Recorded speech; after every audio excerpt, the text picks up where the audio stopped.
আজ রান্না করব পোড়া মশলায় চিকেন কারি। এটার মধ্যে কোনো গুঁড়ো মশলা ব্যবহার হবে না। এই রান্নাটা করার জন্য এখানে আমি চিকেন নিয়েছি পরিমাণ মতো, আলুগুলোকে একটু বড় বড় টুকরো করে কেটেছি, ক্যাপসিকাম লাগবে একটা, দুটো মাঝারি সাইজের পেঁয়াজকে বড় বড় টুকরো করে কেটেছি, আর কাঁচা লঙ্কা নিয়েছি পরিমাণ মতো, আর এখানে আদা নিয়েছি খোসা শুদ্ধ গোটা, অল্প রসুন খোসা ছাড়িয়ে নিয়েছি, আর একটা গোটা রসুন খোসা শুদ্ধ নিয়েছি।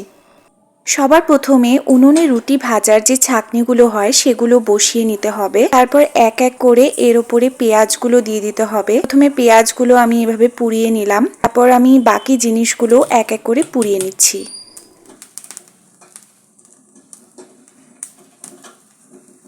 এই জিনিসগুলো পোড়ানোর সময় অবশ্যই খুব সাবধানে পোড়াতে হবে, যেহেতু প্রচণ্ড গরম হয়। আজকে পুরো রান্নাটাই কিন্তু হবে এই জিনিসগুলোর পোড়া মশলা দিয়ে। সবকিছু ভালো মতো পুড়িয়ে নিয়েছি, দেখতে পাচ্ছ আমি কতটা পরিমাণ জিনিসগুলোকে পুড়িয়েছি। সেম এভাবেই পোড়াতে হবে। এবার সমস্ত কিছু আমি এক এক করে একটা মিক্সিং জারের মধ্যে নিয়ে নিচ্ছি।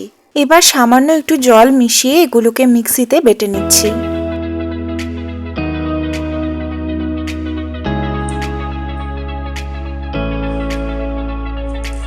পরিমাণ মতো লবণ আর 2 চামচের মতো টক দই দিয়ে এবার চিকেনটাকে ম্যারিনেট করে নেব।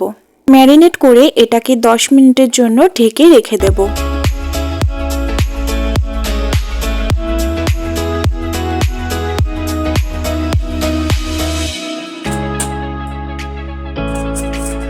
10 মিনিট পর এটা রেডি হয়ে যাবে। এবার একটা কড়াইয়ের মধ্যে পরিমাণ মতো সর্ষের তেল দিয়ে দিচ্ছি, আর এর মধ্যে এক এক করে কেটে রাখা আলুগুলো ভেজে নিচ্ছি।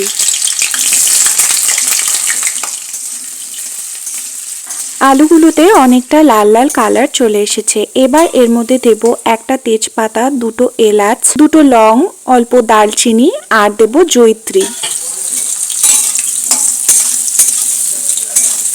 গোটা মশলাগুলো ভাজা হয়ে গেলে এবার ম্যারিনেট করে রাখা চিকেনটা এর মধ্যে দিয়ে দিচ্ছি।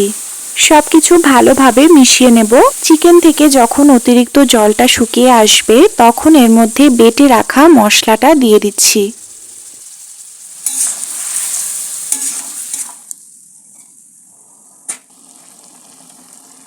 পরিমাণ মতো আমি এখানে হলুদ গুঁড়ো দিয়ে দিচ্ছি। হলুদটা কিন্তু অপশনাল, চাইলে নাও দেওয়া যেতে পারে।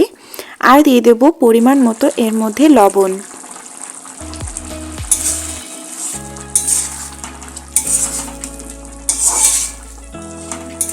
সব শেষে এর মধ্যে দিয়ে দিচ্ছি চিড়ে রাখা কাঁচা লঙ্কাগুলো। ব্যাস, এই রান্নাতে আর কিছু দেব না। এবার সবকিছু সেদ্ধ হওয়ার জন্য কিছুক্ষণের জন্য ঢেকে দিলাম। ঢাকনা খুলে দেখে নেব কতটা সেদ্ধ হয়েছে। আর একটু সেদ্ধ হবে মনে হচ্ছে, তো আর একটু ঢেকে দিচ্ছি। কিছুক্ষণ পর ঢাকনা খুলে নিচ্ছি। এতটুকু ঝোল আমি রাখবো, কারণ পরে ঠান্ডা হওয়ার পর অনেকটা ঝোল টেনে যাবে। তাই আমি গ্যাসের ফ্লেমটা বন্ধ করে দিচ্ছি। আমার রান্নাটা একদম রেডি। এটা ভাত অথবা রুটি দুটোর সাথেই খাওয়া যেতে পারে। ভীষণ ভালো লাগে খেতে, আর পুরোটাই গুঁড়ো মশলা ছাড়া। তো একবার ট্রাই করে দেখো, আশা করছি তোমাদের ভালো লাগবে। আমি ভাতের সাথে পরিবেশন করেছিলাম। চিকেনগুলো কিন্তু খুব ভালো মতো সেদ্ধ হয়েছে। এটা খেতে ভীষণ ভালো লাগে, একবার ট্রাই করে দেখো। যদি ভিডিওটি ভালো লাগে তাহলে অবশ্যই লাইক করে দিও, অনেক অনেক শেয়ার করে দিও। আর যারা আমার চ্যানেলে নতুন এসেছো তারা অবশ্যই আমার চ্যানেলটিকে সাবস্ক্রাইব করে দিও। দেখা হচ্ছে পরের ভিডিওতে। আজকের মতো টাটা, বাই বাই।